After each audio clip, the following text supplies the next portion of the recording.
Jaylon, going into year 6, man, how excited are you just to get on the field? I'm excited, man. I'm ready to see what the new guys have, what the old guys been showing me, man. I'm excited for the season. Long time coming. Long time coming. A lot of new faces this year, right? And when you say new faces, 5-10 years ago, they look different. Might have been freshmen, a couple of transfers, but almost a whole new roster. How do you go about meshing, your defense and your team?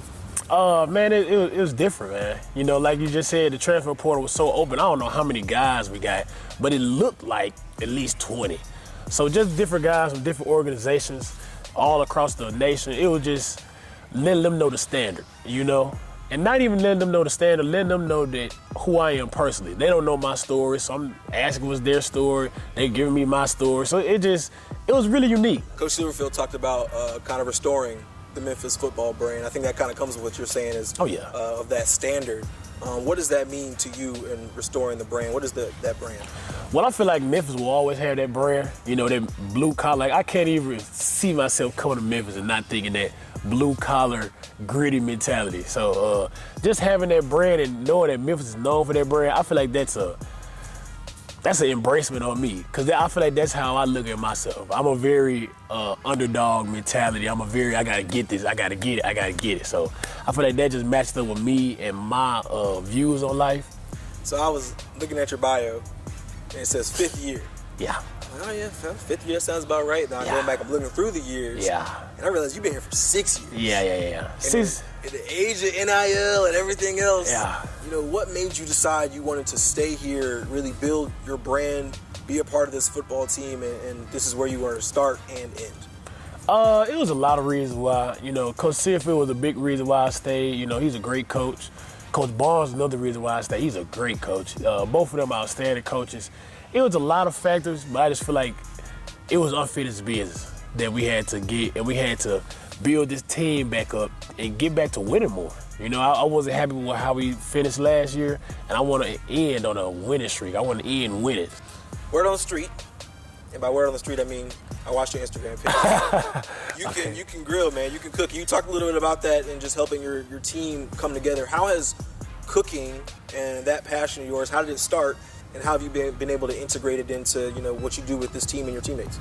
Well, it all started when I was young, man. My pops, he used to love barbecue. He used to barbecue on the old charcoal pit.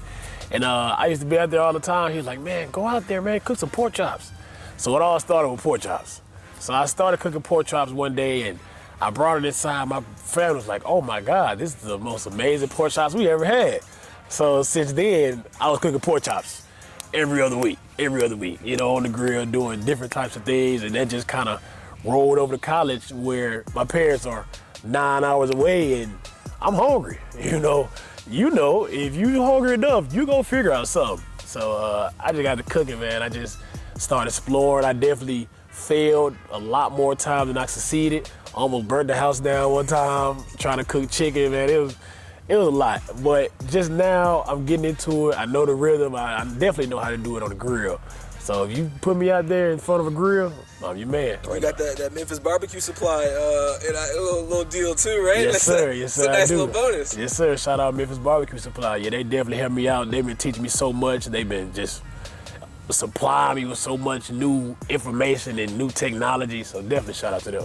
All right. You also make rugs. Is that right? Oh, yeah. How did that get started? Because that's cooking is artistic. Yeah. That's a different kind of artistic. Yeah. TikTok, man. TikTok is everything nowadays. I was on TikTok scrolling. I always been an artistic guy. I always been a guy that, we used to draw with my grandma in the bed. So I was like, I can do that. So it all started with just buying the rug. It's like a gun machine. So I bought the machine, and I was like, hey, it ain't no going back now. So once I bought the machine, man, I just started making them, and I'm still here now. This is the last ride. What is one thing you want to take away from this season? And what would you like, fans of this team to take away from this season? I want them to know that I gave it everything I had. For those 6 years, I gave it blood, sweat, tears, everything I had, Them late nights, them long mornings. I know them long days are hard, but those years are so short. So, man, I gave it everything I had. I love Memphis to death, It matured me and it grew me into the man I am. So I say that I was born in Houston, but I was raised in Memphis.